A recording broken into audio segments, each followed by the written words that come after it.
हमारे ज़िले के अमर शहीद करनी राम जी और रामदेव जी के शहादत स्थल पे आने का अवसर मिला। उनकी शहादत दिवस के उपलक्ष्य में हम सब लोग यहाँ एकत्रित हुए और मुख्य रूप से जो मैंने बात की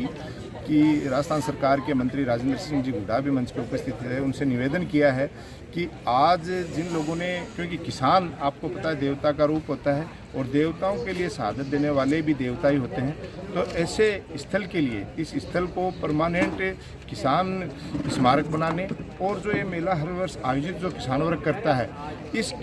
किसान मेले को राजस्थान सरकार में रजिस्टर्ड करा के और राजस्थान सरकार द्वारा ही इस किसान मेले का आयोजन किया जाए, ऐसी मांग मैंने राजेंद्र सिंह जी हुड्डा से की है। और जो आने वाले दिनों में मैं माननीय मुख्यमंत्री जी से मिलकर उनसे भी निवेदन करूंगा कि शेखावाटी के किसानों के लिए अपने प्राणों की आहुति देने वाले अमर शहीद की जो शहादत स्थल है, यहाँ किसान मेला घोषित किया जाए और आने वाले समय में राजस्थान सरकार और कृषि विभाग ये सारे लोग मिलकर यहाँ किसान मेले का आयोजन करें।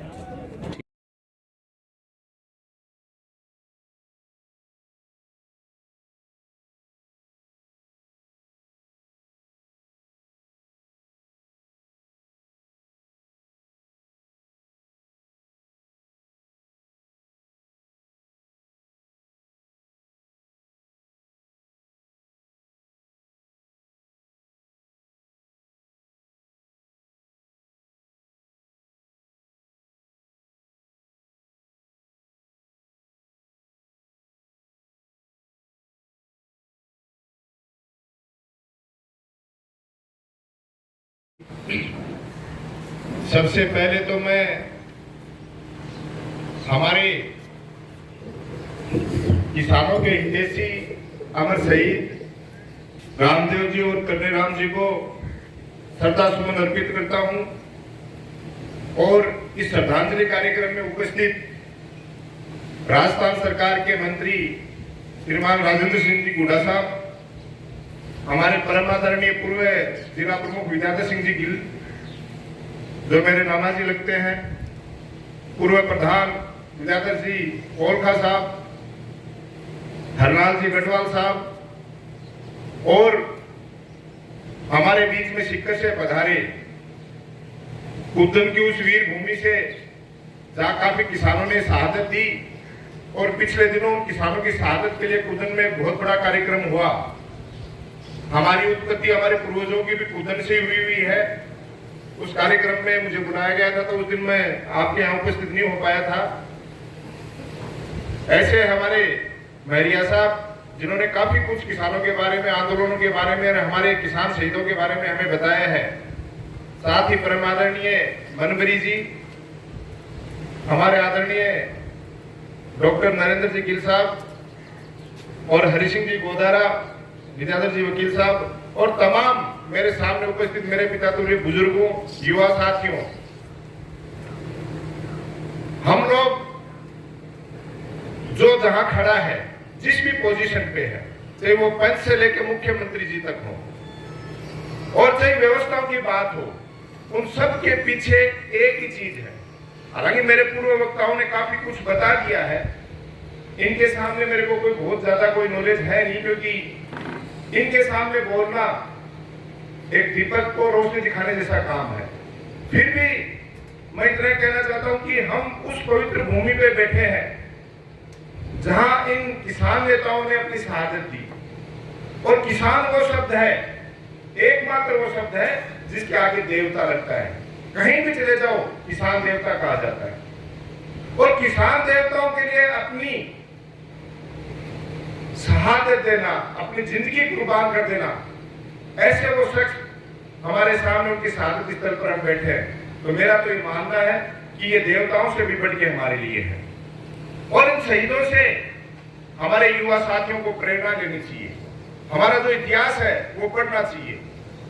थोड़ी बहुत जानकारी मेरे को इसलिए है क्योंकि गांव मेरा नवलगढ़ क्षेत्र में है,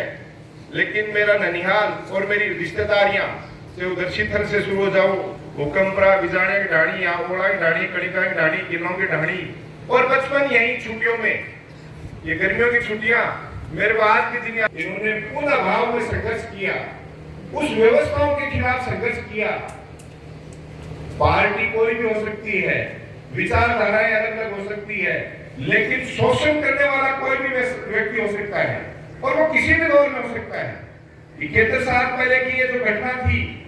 उस समय इन्होंने उस व्यवस्था के खिलाफ जो आंदोलन किया, अपने प्राणों की आहुति दी,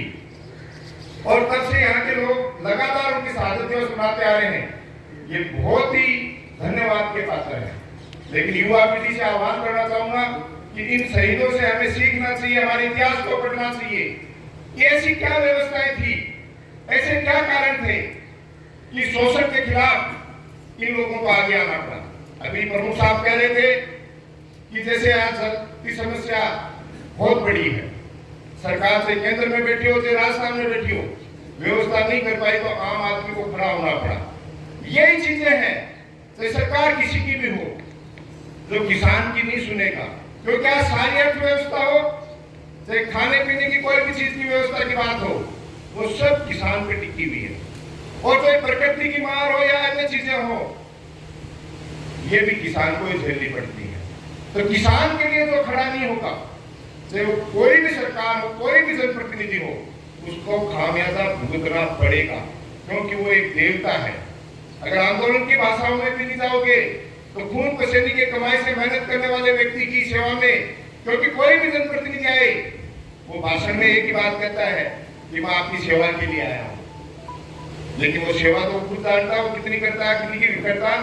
लेकिन अगर सेवा किसान की नहीं करेगा, किसान हित में नहीं बोलेगा और किसान हित की मांग नहीं बढ़ाएगा, और दूरदर्शिता के साथ आज पानी की समस्या बहुत बड़ी समस्या बन चुकी, आज शुरुआत करेंगे,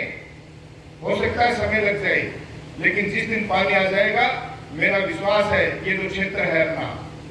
ये पूरा पहले भी अपनी वीरता की दृष्टि से, सैनिक सबसे ज्यादा देने की दृष्टि से, पढ़ाई के क्षेत्र में, अन्य क्षेत्रों में बात करते हैं तो यहाँ की माटी, पानी और वातावरण में वो ऊर्जा है कि यहाँ के बच्चे हर क्षेत्र में नाम करते हैं। और पानी की व्यवस्था और होगी तो विश्व के पटल पे इस जगह का अलग नाम होगा, मेरे को पूरा विश्वास है। लेकिन जरूरत है हम सबको इन हमारे अमर शहीदों से प्रेरणा देते हुए, और एक निवेदन मैं माननीय मंत्री महोदय से भी करना चाहूंगा, क्योंकि वर्तमान में राजस्थान सरकार हर वर्ग को साथ लेके चल रही है। हर वर्ग के लिए हर क्षेत्र में, चाहे वो चिकित्सा का क्षेत्र है, चाहे शिक्षा का क्षेत्र है, चाहे सड़कों का क्षेत्र है, चाहे पेयजल की समस्या है, चाहे अन्य कोई चीजें हैं, उन सब में दिन रात मेहनत कर रही है और उस सरकार में आप प्रतिनिधित्व कर रहे हैं। तो युवाओं के प्रेरणा के लिए मैं चाहूंगा कि ये जो जगह है,